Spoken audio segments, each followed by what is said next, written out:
काढून कोणाला आपण देतच नाही, मग दिलं जाणार आहे असं भासवायचं आणि मग मी काहीतरी केलं आणि तुमचं जाणारं थांबवलं असं सुद्धा काही प्रयत्न त्यांचा चाललाय का, अशी सुद्धा शंका आमच्या मनामध्ये येते.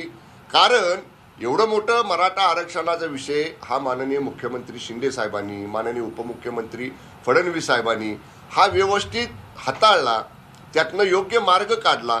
जरांगे साहेबांना विनंती करून आपण 2 महिन्याची मुदत घेतली. आता योग्य ट्रॅकवर कायद्याच्या चौकटीत बसवणारं अशा पद्धतीचं या आरक्षणाचा प्रश्न आपण सोडवत निघालेलो आहोत. असं असताना एकदमच संभ्रम करणारं वक्तव्य भुजबळ साहेबांनी केलेले ते अयोग्य आहे. उद्या या बाबतीतली आमची जी भूमिका आहे ती आम्ही माननीय शिंदे साहेबांच्या, फडणवीस साहेबांच्या आणि मान्य अजितदादांच्या कानावर घालणार आहोत. त्यानंतर आपण बघा, काल भुजबळ साहेब बीडला गेले आणि बीडला गेल्यानंतर त्यांनी पत्रक माध्यमांशी संवाद साधताना म्हणाले की जस्टिस गायकवाड साहेब हे कसं काय गेले जरांगे पाटलांना भेटायला, जी सर करत गेले. असं बिलकुल नाही. भुजबळ साहेबांना हे माहिती आहे की जे 2 निवृत्त जस्टिस साहेबांना आम्ही विनंती केली सरकारनं की आमचं सांगणं वेगळं आणि न्यायालयीन प्रक्रियेमध्ये कायद्याच्या भाषेमध्ये त्यांना सांगणं आणि त्यांना समजून देणं म्हणून आम्ही विनंती केली जस्टिस गायकवाड साहेबांना की आपण आमच्या विनंतीनुसार आपण जरांगे पाटील साहेबांना हे व्यवस्थित समजून सांगा.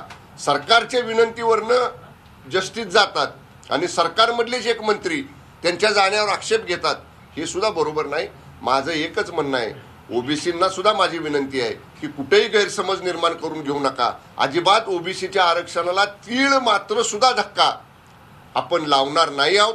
माननीय मुख्यमंत्री एकनाथजी शिंदे साहेबांनी हे 100 वेळा स्पष्ट केलेलं आहे की कुणाच्याही आरक्षणाला धक्का न लावता आपल्याला मराठा समाजाला आरक्षण द्यायचंय. त्यामुळे भुजबळ साहेबांनी अशा पद्धतीचं वक्तव्य करून महाराष्ट्रामधल्या जातीजातीतल्या लोकांच्या मनामध्ये संभ्रम निर्माण करू नये असं माझं मत आहे.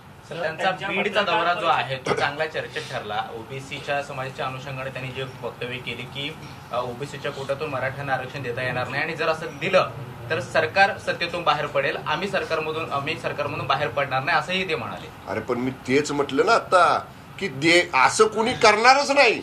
म्हणजे ओबीसींचं काढून मराठ्यांना देणार किंवा ओबीसींचं काढून कुणाला देणार हा विचार सुद्धा आमच्या कोणाच्या डोक्यात नाही.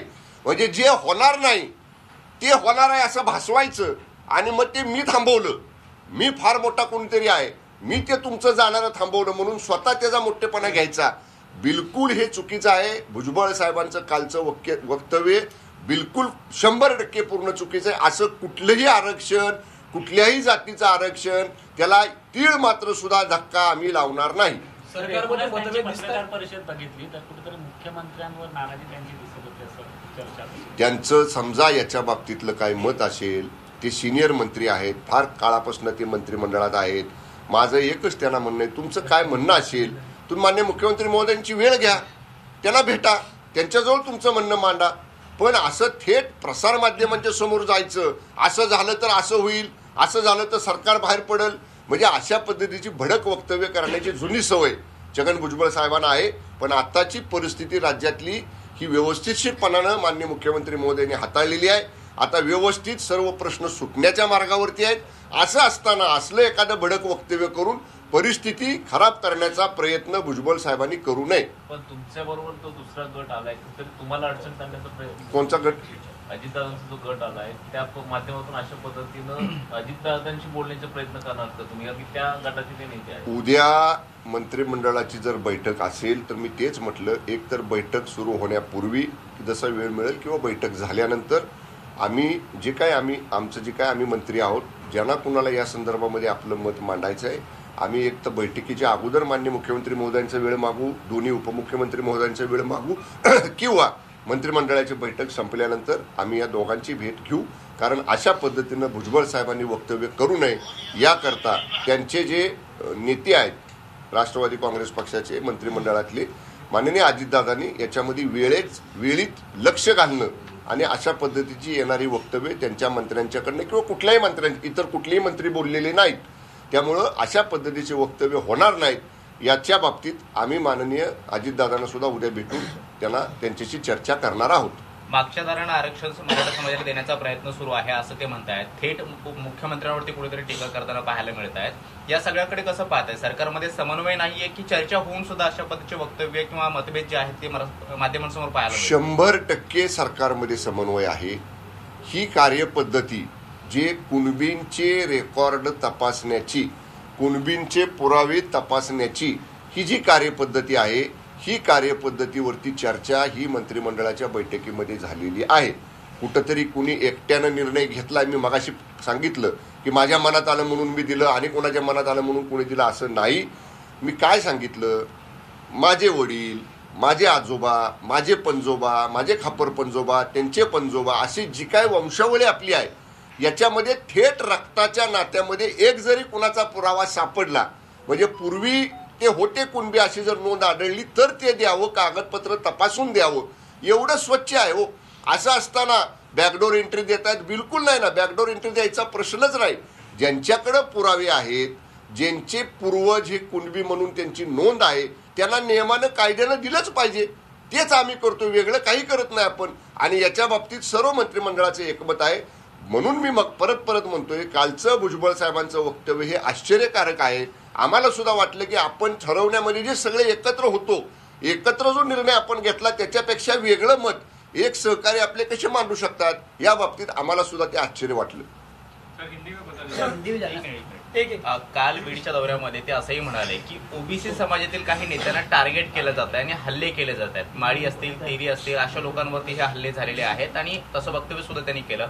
आज सगळे ओबीसीचे नेते त्यांच्या बंगल्यावरती बैठकीसाठी दाखल झालेले आहेत. कुठेतरी मराठा आंदोलनाचा विषय शांत होताना किंवा सरकारला एक वेळ मिळालेला असताना दुसरीकडे ओबीसी समाजामध्ये काही वातावरण निर्मिती करण्याचा प्रयत्न होतोय का? मी बघा परत सांगेन, मराठा समाजातले सुद्धा काही नेत्यांच्यावरती हल्ले झाले, त्यांच्या कुटुंबांवरती हल्ले झाले, जाळपोळ झाली, दगडफेक झाली. अनेक ठिकाणी आमदारांना, मंत्र्यांना कार्यक्रम करण्यापासून, गावात येण्यापासून मज्जाव करण्यात आला. त्यांना सुद्धा या ठिकाणी अटकाव करण्यात आला. म्हणून कुणी आकांतांडव केलं नाही. आम्ही समजून घेतलं, बाबा ठीक आहे, भावना प्रक्षुब्ध लोकांच्यात, आपण थोडंसं सामंजस्याने घेतलं पाहिजे. ठीक आहे, झालं. समजा कुठल्या ओबीसीच्या नेत्यांच्या कुटुंबावरती असेल, कोणाच्या व्यवसायावरती असेल, काय हल्ला झाला, पोलीस निपक्षपातीपणे चौकशी करतील ना. आणि जरांगे पाटील साहेबांनी सुद्धा स्पष्ट सांगितलं काल की हल्ला करणारे मराठा बांधव नाहीत. जरांगे पाटील साहेब पहिल्या दिवशीपासून राज्यातल्या मराठा बांधव भगिनींना विनंती करतायत की अहिंसेच्या मार्गाने आंदोलन करा, शांततेच्या मार्गाने आंदोलन करा, हिंसाचार करू नका, कायदा कोणी हातात घेऊ नका. पण तरी सुद्धा भुजबळ साहेबांचं जर म्हणणं असेल की काही ओबीसीच्या नेत्यांना टार्गेट करून अशा पद्धतीचे हल्ले केले जात आहेत, ते राज्यातले जबाबदार मंत्री आहेत. माननीय गृहमंत्री महोदयांची त्यांनी भेट घ्यावी, त्यांच्याकडे जी काही माहिती असेल ती त्यांनी द्यावी, त्यांचा कोणावर संशय असेल तर तो त्यांनी द्यावा. मान्य गृहमंत्री महोदय निश्चितपणे जर कोणी असे दोषी आढळले तर त्यांच्यावर कारवाई करतील.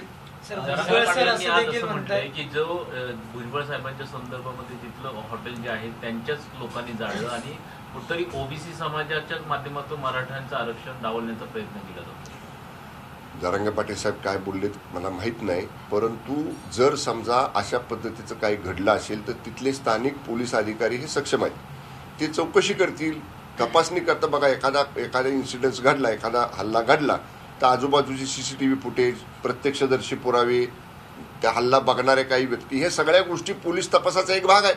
ते पोलीस शोधून काढतील ना कुणी केलाय. निश्चित पोलिसांना थोडा वेळ आपण दिला पाहिजे. पोलीस या सगळ्याच्या मुळाशी जातील आणि हे कुणी केलं हे नक्की शोधून पोलीस काढतील आणि दोषींवर कडक कारवाई करतील. सर, जरांगे पाटील असं म्हणतात की पोलिसांवर भुजबळ जे आहे ते दबाव निर्माण करतात आणि खोटे गुन्हे दाखल करायला सांगतात. मात्र जर असं झालं तर पुन्हा पुढाऱ्यांना गावबंदी करण्याचा इशारा जरांगे पाटलांनी दिला नाही. असं जर काही जरांगे पाटील साहेबांचा म्हणणं असेल तर जरूर मी स्थानिक पोलीस अधिकाऱ्यांना सांगेन की त्यांनी त्याची सगळी माहिती संकलित करावी. पण अशा पद्धतीनं कुणालाही पोलीस यंत्रणेवर दबाव आणता येणार नाही, कारण पोलीस यंत्रणा ही स्वतंत्र आहे.